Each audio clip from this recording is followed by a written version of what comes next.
Chapter 2 illustration 1 பார்க்க போகிறோம். Okay, so இதில் என்ன கொடுத்துருக்காங்க, from the following particulars of Tamil educational society prepare receipts and payment account for the year ended 31st March 2019. So இதில் ஐட்டம்ஸ்லாம் உங்களுக்கு கொடுத்துருக்காங்க. ஸோ எப்படி ப்ரிப்பேர் பண்ணோம் நான் உங்களுக்கு ஆல்ரெடி சொல்லியாச்சு. இந்த books of Tamil educational society receipts and payment account for the year ended 31st March 2019.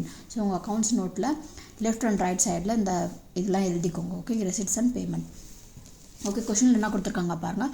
Opening cash balance as on 1st 4/2018. So இதுதான் உங்களோட என்னது cash in hand opening amount இது. ஸோ எங்கே எழுதுவீங்க நீங்கள் இதை ரெசிட் சைடில் டூ பேலன்ஸ் போட்டு ப்ராட் டவுன் கேஷ் இன் ஹேண்டுன்னு எழுதி 18,000 எழுதிடுங்க. அதுக்கப்புறம் வந்து ரெண்ட் பே பண்ணியிருக்கீங்க. அப்போனா என்னது கேஷ் வந்து உங்களுக்கு போயிருக்கு, ரைட்? ஸோ அது வந்து பேமெண்ட்டில் வந்துடும் உங்களுக்கு கேஷ் பெய்டு, ரெண்ட் பெய்டு. ஓகேங்களா? அதுக்கப்புறம் ஸ்காலர்ஷிப் கிவன். ஸோ இதில் என்ன இருக்குது, உங்களுக்கு கேஷ் வெளியே போயிருக்கு. So payment scholarship given. ஓகேங்களா? அதுக்கப்புறம் என்ட்ரன்ஸ் ஃபீஸ் ரிசீவ் ஆயிருக்கு, கேஷ் வந்திருக்கு உள்ள. அப்போ டூ என்ட்ரன்ஸ் ஃபீஸ் எழுதிடுங்க 18,500. பில்டிங் பர்ச்சேஸ் பண்ணியிருக்கீங்க.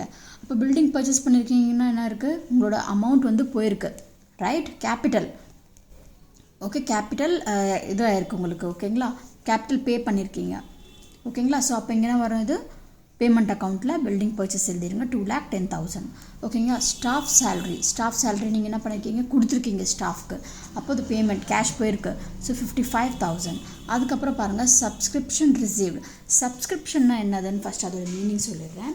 இப்போ இதுதான் உங்களுக்கு என்னது தமிழ் எஜுகேஷனல் சொசைட்டி. ஓகேங்களா? இது ஒரு NPO இது. ஓகேங்களா? ஸோ அப்படின்னா என்னது, இதில் வந்து இதை ரன் பண்ணுறதுக்காக சில மெம்பர்ஸ்லாம் இருப்பாங்க. ஓகேங்களா? சில மெம்பர்ஸ் இருப்பாங்க, மேபி 10 or 20 எவ்வளோ வேணா இருக்கலாம். ஓகேங்களா? சில மெம்பர்ஸ் இருப்பாங்க. அதை ரன் பண்ணுறதுக்காக என்ன பண்ணுவாங்கன்னா மந்த்லி அமௌண்ட் கொடுப்பாங்க எல்லாரும். ஓகேங்களா? அதுதான் சப்ஸ்கிரிப்ஷன். ஓகேங்களா? So subscription received 2,65,000. ஸோ 2,65,000 அப்படி எழுதிடுங்க. ஓகேங்களா? எழுதிட்டு இந்த பக்கம் உங்களுக்கு ஜாஸ்தியாக வருது பாருங்கள். Okay, so 3,05,500. ஸோ இது மைனஸ் பண்ணிங்கன்னா இந்த அமௌண்ட்டில் உங்களுக்கு கிடைக்கும் எவ்வளோ, 15,300 உங்களுக்கு கிடைக்கும். இதுதான் உங்களோட final answer. Okay, so by balance போட்டு கேரி டவுன் கேஷ் இன் ஹேண்டுன்னு நீங்கள் எழுதிடுங்க.